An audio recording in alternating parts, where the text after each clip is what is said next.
Welcome back to the Morning Kickoff Show. I'm your host, Matt Witt. We are back to cover Minnesota Vikings football in an episode that I'm very excited for. An episode that I have never been so pumped for in my life. As the NFC North champions, Minnesota Vikings will appear in their first home playoff game since the Minneapolis Miracle. Their first home playoff game since the Minneapolis Miracle against a New York Giants team this Super Wildcard weekend. A New York Giants team that finished with a winning record for the first time since 2016. You see two young teams completely take a 180 from where they were in the past under new head coaches, Brian Daboll with the Giants, under new head coach Kevin O'Connell, hopefully coach of the year for the NFC North champions, Minnesota Vikings, going head-to-head in their first seasons. Not the only first-year head coaches in the playoffs, as we see a lot of new teams here in the playoffs. And it's surprising to me because you look at this playoff picture and you see a lot of young quarterbacks, such as Trevor Lawrence making the playoffs, Justin Herbert finally making the playoffs. You see a lot of new young stars in the playoffs this year, and you're kind of seeing a switch. You're seeing a complete generational switch this playoff series. And it's going to be super interesting to see what unfolds throughout January and into February, what quarterbacks are real and what are frauds. Because a lot of young quarterbacks might have a lot of hype right now, but you got to see what they can do into the playoffs. And then you look on the NFC side, and there's no Aaron Rodgers this year. There's no Matt Ryan. There is a Tom Brady that snuck into it somehow. And realistically, you're seeing young quarterbacks take over the league. And in my opinion, right now, you're looking at two teams going head-to-head who are the most doubted teams in the entire playoffs this season. And I'm really interested to see how both the Minnesota Vikings and New York Giants act when all the odds are stacked against them. You look at both these teams right now, and both the Vikings and Giants are two teams that have not been great in recent memory. The Minnesota Vikings, like I mentioned, this is the first time they get a home playoff game since the Minneapolis Miracle. And as for the New York Giants, this is their first winning record in a long time, so they're just happy to be in the playoffs. And you look at both these teams, and throughout the season, their schedules weren't all that tough. You look at the Minnesota Vikings, and while we did play two very tough divisions in the NFC and AFC East, as a whole, we had one of the easier divisions in this league, the NFC North, and one of the easier schedules this season. And you look at the Giants and you can say the same story. While they did come out of the NFC East and make it to the playoffs, their schedule wasn't as tough as they played the NFC North and AFC South, I believe the divisions the NFC East plays. So at the end of the day, both these team schedules weren't all that tough, and we're kind of used to these teams not being great. So they're very doubted, and there's a lot of odds stacked against them. There's a lot of adversity they have to overcome in this matchup, and I'm super excited to see what the Vikings can do when they act against all the doubters that have been completely counting us out so far this entire season. This week, Minnesota Vikings, 3:30 Central Time on Fox. No, it is not a noon game, unfortunately, for Minnesota Vikings fans. We typically do win on every single noon game we play, but more importantly, we win our home games. And for that reason, before noon, before prime time, I don't care. Home games are huge for the Minnesota Vikings, and this is why the number one seed would have been massive for the Vikings, is because throughout the season, the Vikings were 8-1 at home games, with our one loss being a 40-3 loss to the Dallas Cowboys. We'll count that one out. We needed that to humble us, but outside of that, the Vikings have been amazing at home, including Christmas Eve, where the Vikings played the New York Giants. That's right. The Vikings-Giants just recently played not that long ago, less than a month ago. The Vikings did play the Giants, where they won on a 61-yard record-setting franchise record Greg Joseph field goal as clock expired to win the game 27-24, I believe it was. And Greg Joseph, while you can say that Greg Joseph has been horrible from beyond 50 yards, and you're not wrong, he did hit 5 field goals that won us games this season. So got to tip your hat to Greg Joseph. He was one of the players who gave us a lot of victories so far this season, with one being against the New York Giants. On top of this, the last time the Vikings played the Giants, they were a pass-first team, as we could pass the ball all over the Giants secondary. And I expect into this matchup that we do the same thing. And the reason why, in my opinion, is just due to the fact that the Giants love to rush as many pass rushers as they can. And when you have a quarterback like Kirk Cousins, you can expect that a lot of defenses are going to rush 5 at a time. Rightfully so, because Kirk Cousins, from what we've seen in history, does not perform great under pressure. For that reason, I'd expect the Giants to continue to run 5-man rush, 4-man rush, 6-man rush with some blitzers inside of it, where Kirk Cousins is not comfortable inside the pocket, and we could see him take a lot of deep shots like we did last time, where both Justin Jefferson and TJ Hawkinson surpassed 100 yards against the Giants secondary. On to the injury report for the Minnesota Vikings. Fortunately, Cam Dantzler is no longer on IR. Bad news with that. he's probably not 100% to play. So throughout the season, easily every Vikings fan can agree, our biggest issue was our secondary. And you can put the blame on many different people. You can put the blame on Ed Donatel or just the fact that these players aren't playing all that great. Now, Duke Shelley, diamond in the rough. Patrick Peterson should have been a first-team All-Pro. Outside of that, not a whole lot of excitement on this Vikings secondary compared to what it once was a few years ago. But Cameron Dantzler and Andrew Booth Jr.'s injuries have really put a hit on this Vikings secondary, and a Caleb Evans. You can throw him in the mix as well. But right now, Cameron Dantzler being off of IR could be a huge comeback for this Minnesota Vikings secondary, as I would love to not have Shannon Sullivan back on the field. But Duke Shelley did not participate this week with an ankle injury, unfortunately, but he might be back. Or Cameron Dantzler didn't play.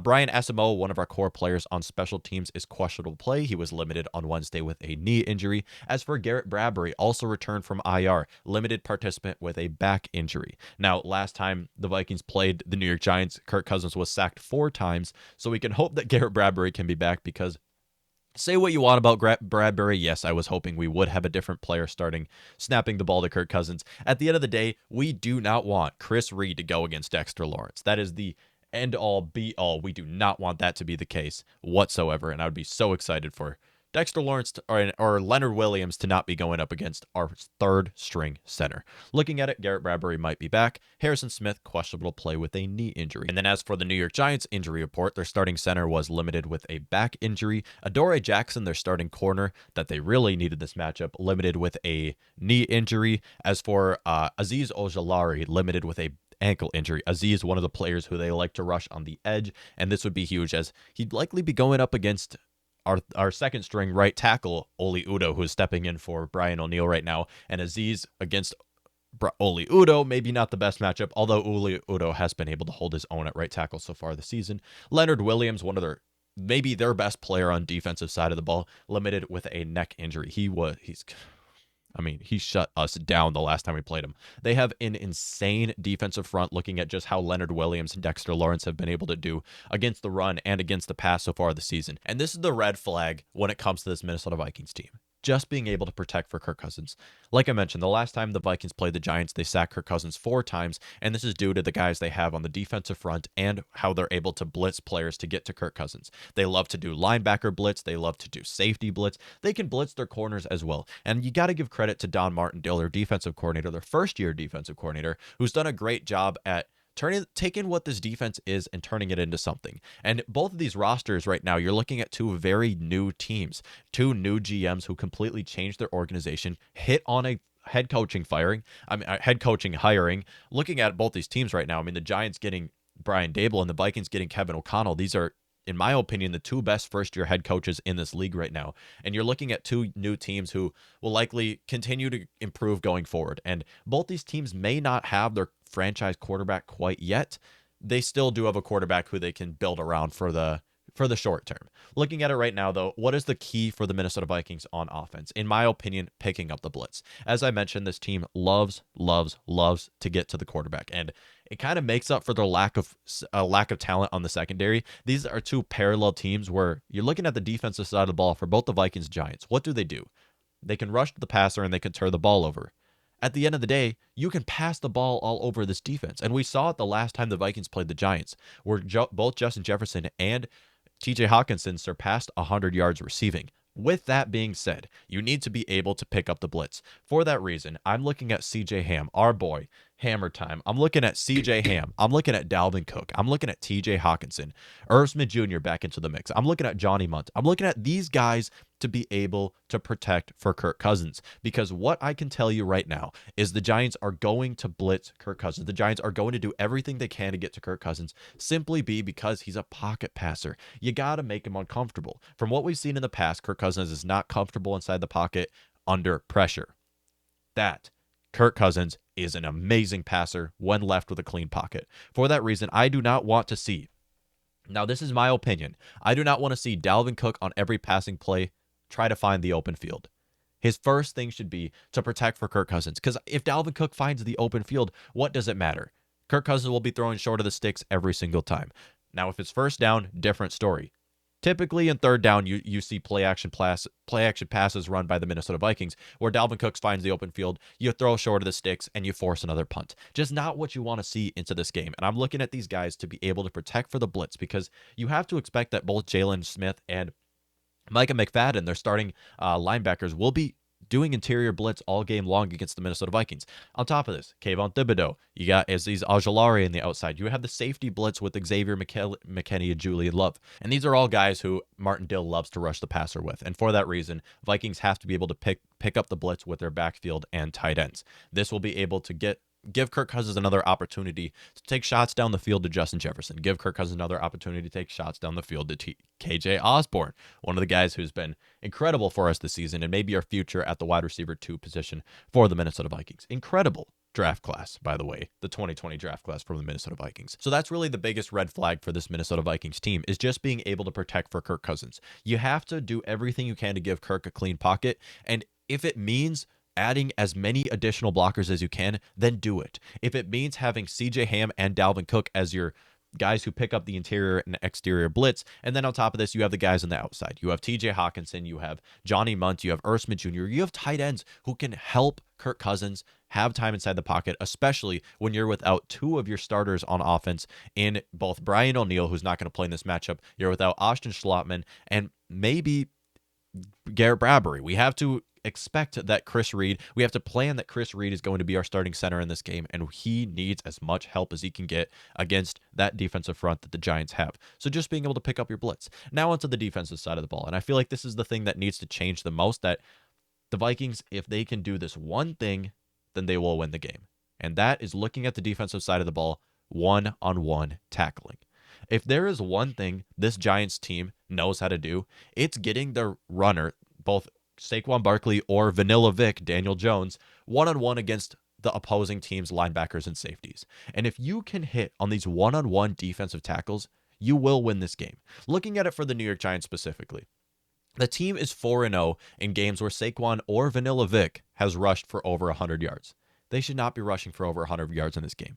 They should not whatsoever. And looking at it right now, looking at Saquon Barkley, when Saquon Barkley doesn't have a good day in the run game, Daniel Jones' passer rating takes a nosedive.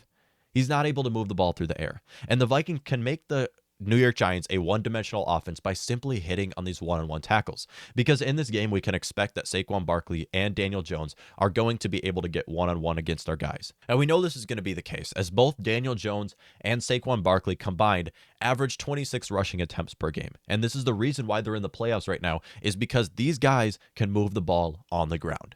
And this season, combining their team as a whole, they're averaging nearly 150 rushing yards per game. They should not be having 150 rushing yards against a Vikings defense who is in the playoffs. Nobody should be getting 150 rushing yards in the playoffs. And for that reason, how you can stop this team, how you can make the Giants a one-dimensional offense, is just being able to get those one-on-one tackles. And this is a lot easier said than done. I mean, Saquon Barkley, Daniel Jones, these are guys who can break tackles. But when you have veteran players like Eric Kendricks and Harrison Smith on this defense, who've been with this defense for a long time, even when this defense was the best in the league, they were here. These guys have been here for a long time. They should be able to step up on the defensive side of the ball. And looking at other veterans in this defense, Patrick Peterson, future Hall of Famer, you have multiple players in this defense who should be able to get these one-on-one tackles that we are looking for in this game. And that should be the primary focus for Ed Donatel in this matchup. And I feel like this is kind of I sound like a broken record saying this, because I'm bringing up the same issues that the Vikings have had throughout the season, because it is issues that we can fix. And that is being able to get your one-on-one tackles, your open field tackles against players like Saquon Barkley and Daniel Jones in this game, and to be able to protect for Kirk Cousins. These are the two biggest issues the Vikings have had on their respective side of the balls throughout the season. And in this matchup and in this playoff push as a whole, I'm hoping that this can change for this Vikings team. And if this does change, then this Vikings team will completely surprise us. And for that reason, if this Vikings defense can live up to the expectations that many fans set before the season, not me, but many fans set before the season, then I believe that this playoff push the Vikings can at least make noise in the playoffs. The Vikings can at least make a run for the playoffs. Now, like I've seen throughout the season, the Vikings are not that great of a road team, so for that reason, we'll likely have to go on the road against Philadelphia and the 49ers. Then it'll likely be more of an issue, but the Vikings could be could win a few games. Maybe the Vikings do end up making to the NFC Championship game. I just want this team to make some noise because I don't want to see the same Vikings team that I've seen throughout my life. Bold prediction of the week is going to surprise you. I have the Vikings getting 3 or more turnovers in this game. Like I said, there are far too many veteran players on this Vikings defense to not be able to have a good day in the playoffs. This is the biggest game of many of our players' careers. The biggest game. A lot of players in this Vikings team haven't even played a playoff game before. That just shows how young we are. That just shows how new of a team we are. Justin Jefferson never played a playoff game. KJ Osborne never played a playoff game. TJ Hawkinson never in the playoffs. We have a lot of players on the offensive and defensive side of the ball who have never played a playoff game. And for that reason, I believe it just shows how this team has a long way to go. Shows how this team has a lot of room for improvement, but we have a good foundation set already under new head coach Kevin O'Connell, under new GM Kwesi Adofo-Mensah, and you can make the same claim for the New York Giants team. Final prediction for this game, I have the Vikings winning by more than 2 scores. Yes, I actually have the Vikings winning by 11 points. Is this? No, 14 points. I have the Vikings winning by 2 touchdowns, 31-17 in this matchup. And I believe that the Vikings are going to surprise us in this game. It is. It's a home game. It's not a night game. It's not a 7 o'clock game, so Kirk Cousins won't be tired. It's a home game, and it's the biggest game of many of these players' careers. And for that reason, I have the Vikings coming up with the biggest win they have had this season, and that's simply winning by 2 scores. Let me know what y'all think.